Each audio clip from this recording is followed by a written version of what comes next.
ქართული ოცნების რეჟიმმა შექმნა მოძალადე დამნაშავე სამართალდამცავი სისტემა, სრულად დაქვემდებარებული ჰყავს სასამართლო მურუსიძე ჩინჩალაძის კლანის მიერ და ევროსაბჭოს საპარლამენტო ასამბლეის კრიტერიუმების მიხედვით გვყავს ქვეყანაში 90-ზე მეტი პოლიტიკური პატიმარი.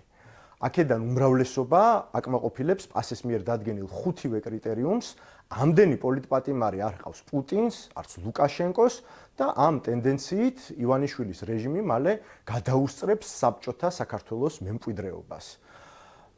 მიზანი პოლიტპატიმრების ყოლისა, ტყვეების ყოლისა არის მათ შორის ვაჭრობა, თუმცა ამაზე ძალიან მკაფიო პოზიცია აქვს ევროკავშირს, როგორც ავსტრიის საგარეო საქმეთა მინისტრმა ცოტა ხნის წინ განაცხადა, ეს არ არის ბაზარი, როგორც ივანიშვილს გონია, სადაც მას შეუძლია ტყვეებით ივაჭროს. ამიტომ ეს ადამიანები დაუყოვნებლივ უნდა გათავისუფლდნენ, მიუხედავად იმისა, თუ რა იქნება ამისი სამართლებრივი ფორმა და მექანიზმი, სასამართლოს გზით გამართლება, შეწყალება თუ სხვა.